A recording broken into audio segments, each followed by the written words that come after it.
6 American service members are dead, 18 more wounded. The Dow has plunged over 1,100 points today. And right now, as we speak, Congress is preparing for the most explosive war powers showdown since the Iraq War.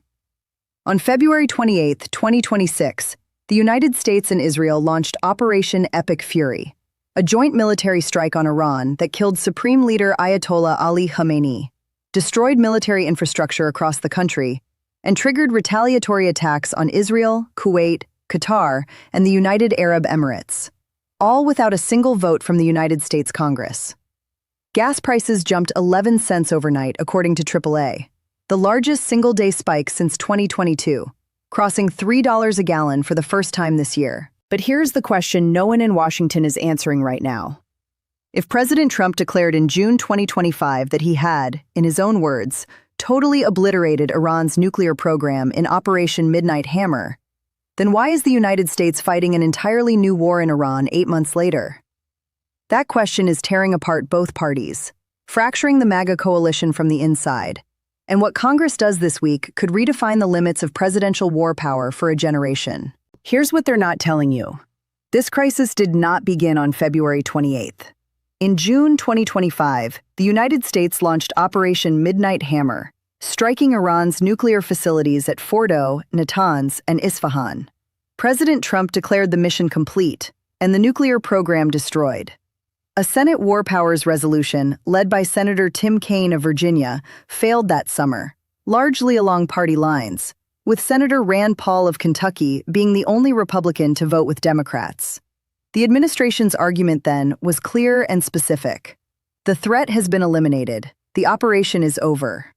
Fast forward 8 months, and PBS fact-checkers reported on March 1st that the administration's justification shifted from nuclear prevention to eliminating Iran's missile capabilities, destroying its navy, and targeting regime leadership. Senator Mark Warner of Virginia, the vice chairman of the Senate Intelligence Committee, told CNN's State of the Union that he saw no intelligence suggesting Iran was about to launch any preemptive strike against the United States. The official story says this was a defensive operation. The documented intelligence record, according to Warner, tells a different story entirely. And the distance between those two narratives is exactly where American lives and your tax dollars are disappearing right now. The numbers don't lie.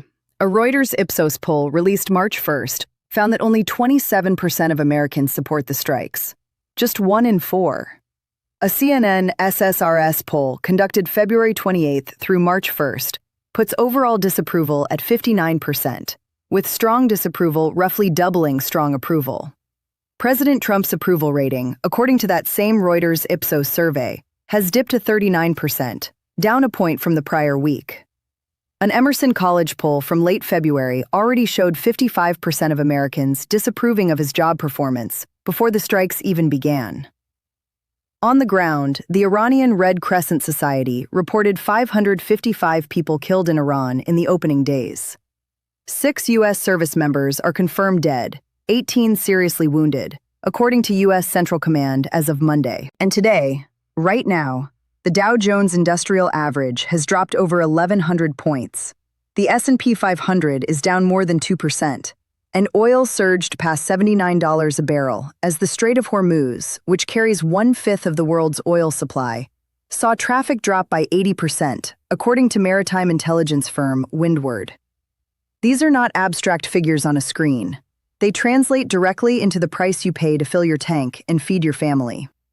And the political earthquake these numbers are causing inside the Republican Party is something almost nobody predicted. The political division is not just between parties. It is ripping through the heart of MAGA itself.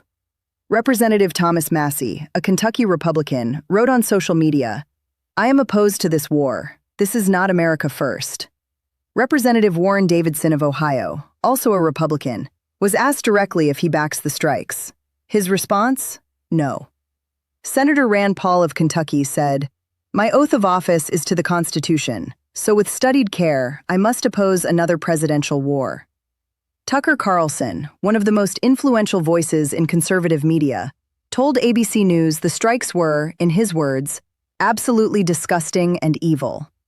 Former Representative Marjorie Taylor Greene, who resigned from Congress in January after a falling out with Trump, Said on the Megyn Kelly show, "Make America Great Again" was supposed to be America first, not Israel first. On the other side, Senate Majority Leader John Thune of South Dakota praised the operation, saying, "I commend President Trump for taking action to thwart these threats."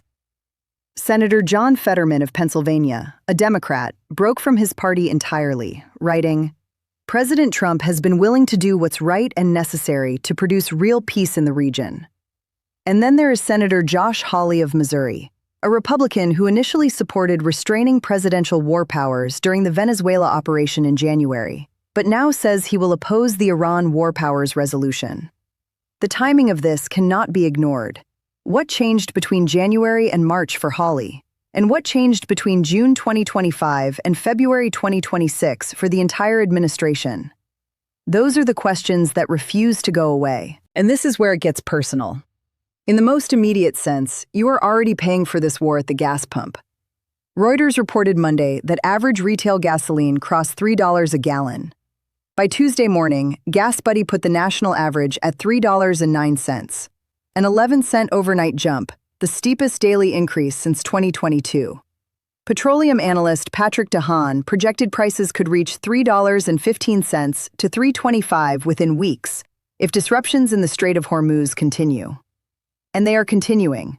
An IRGC commander declared the strait closed on Monday, with at least 5 tankers damaged and roughly 150 ships stranded, according to Al Jazeera. In the medium term, the economic damage runs deeper than gasoline.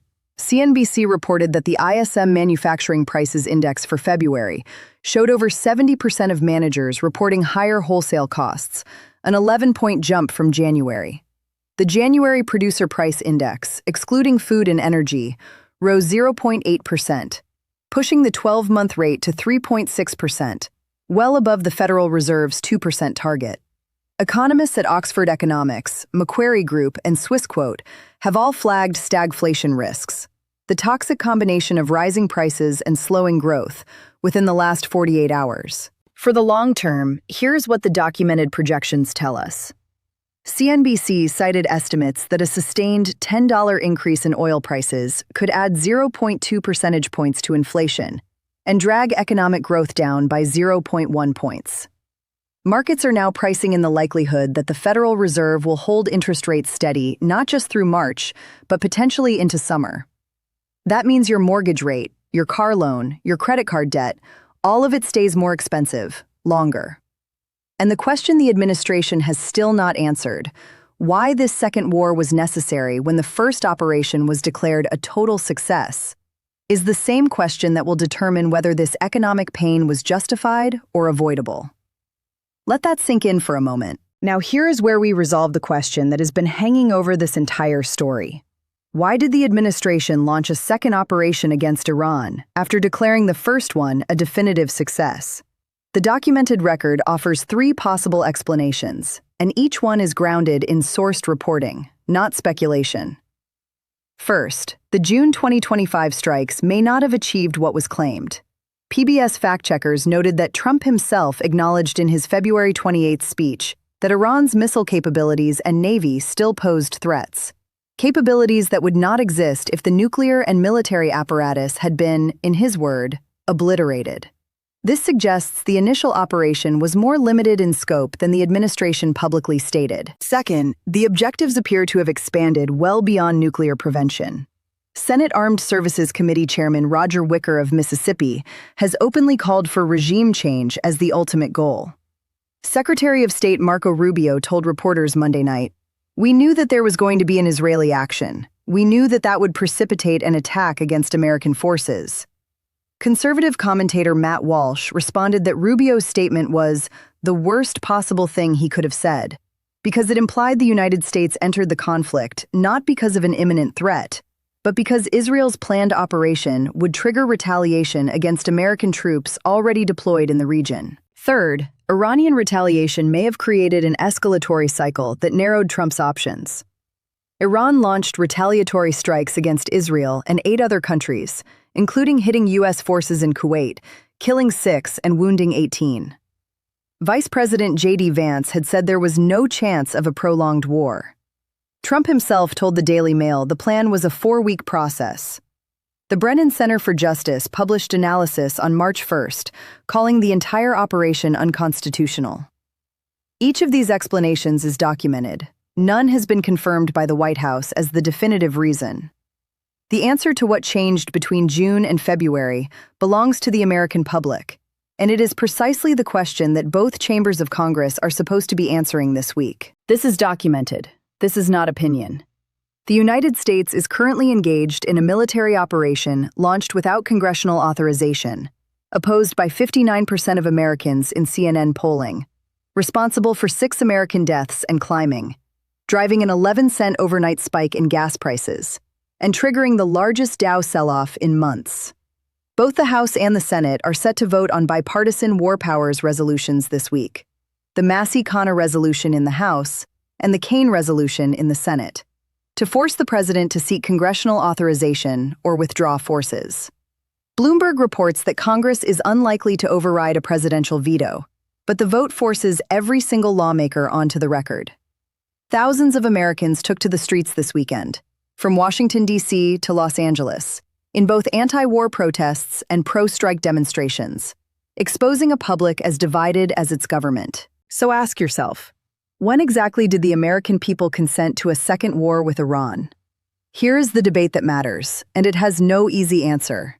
Is this president exercising legitimate authority as commander-in-chief to neutralize a genuine national security threat? Or is this an unconstitutional escalation that bypassed the representatives you elected, driven by a conflict that Secretary Rubio himself suggested was precipitated by Israeli planning? If the Reuters poll showing that only 1 in 4 Americans supports these strikes stopped you for even a second, share this video and make sure someone in your life understands what is actually happening. Congress votes this week. Next, we will cover how those votes land, which Republicans break ranks, and what the economic fallout looks like 30 days into this conflict. Before that vote happens, call your representative.